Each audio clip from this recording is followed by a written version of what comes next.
मित्रों, पिछड़े वर्ग के साथियों, सादर नमस्कार।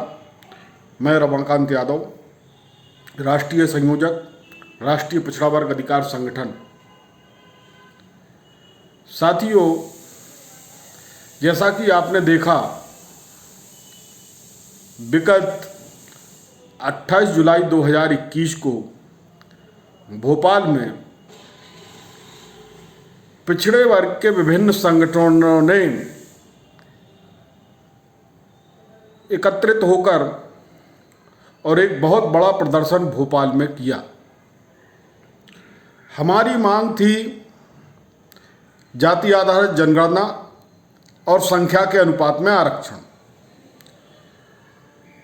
साथियों, आंदोलन की गूंज मध्य प्रदेश के साथ साथ पूरे देश में हुई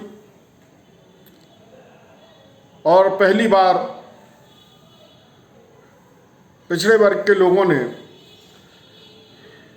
एक दूसरे, बहुत सारे संगठन हैं, सारे संगठनों ने सहयोग किया। ये अच्छी बात है। परंतु साथियों, जो लोग, जो संगठन, जो राजनीतिक दल हमारा उपयोग हिंदू के नाम से करते हैं और हिंदुत्व के नाम से हमारा वोट लेते हैं और हमारे कंधों पर सवार होकर सत्ता तक पहुंचते हैं, वह हमारे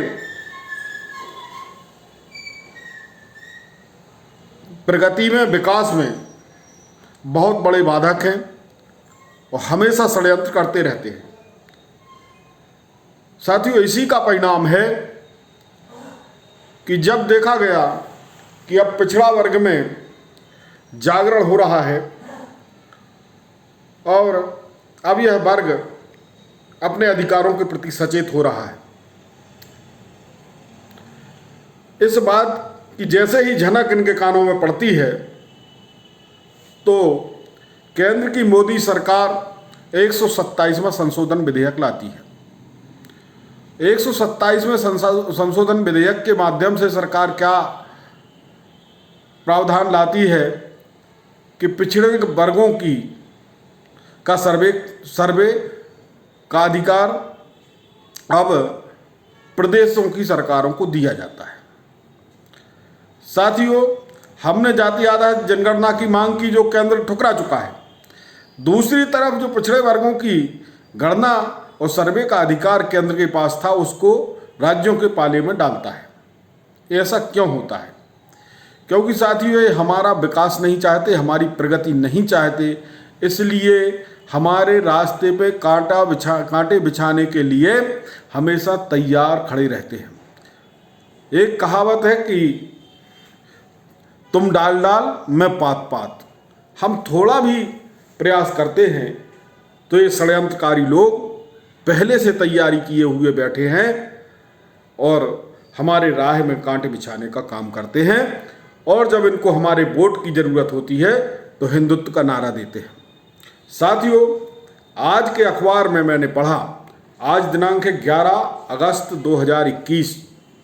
आज 11 अगस्त 2021 को मैंने पढ़ा कि उत्तर प्रदेश की योगी सरकार 39 जातियां जो हैं, जो अभी पिछड़ा वर्ग में नहीं आती हैं, अनारक्षित वर्ग या जो सवर्ण वर्ग है उसमें आती हैं, उनको ओबीसी में जोड़ने के लिए पहले से तैयारी किए हुए बैठी है।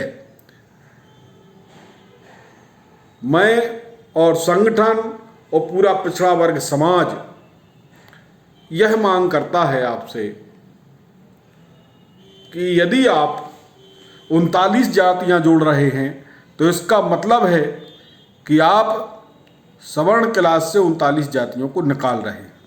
ईडब्ल्यूएस का आरक्षण बगैर गिनती के 10% है, हमें उसका कोई विरोध नहीं है, लेकिन यदि आप उन जातियों को कम करेंगे तो उनके हिस्से का आरक्षण कहाँ जाएगा? और यदि आप पिछड़े वर्ग में इन जातियों को जोड़ेंगे तो उस अनुपात में आपको आरक्षण भी बढ़ाना चाहिए।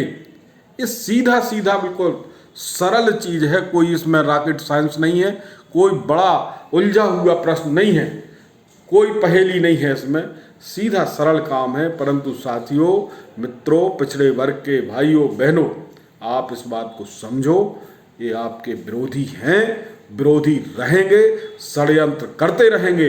इसका जवाब हमें देना होगा और हमें फिर तैयारी करना होगी कि आप जो समझ रहे हो पिछड़े वर्ग के लोगों को, आज हमने अपना पूरी जिंदगी लगा के हमारे वर्ग को समझाने का काम किया। बहुत सारे साथी हमारे लगे हुए हैं और हम आपको इस बात को चेता रहे हैं कि आप ये बेईमानी मक्कारी जो हमारे साथ कर रहे हैं, इसका परिणाम आपको देखने को मिलेगा।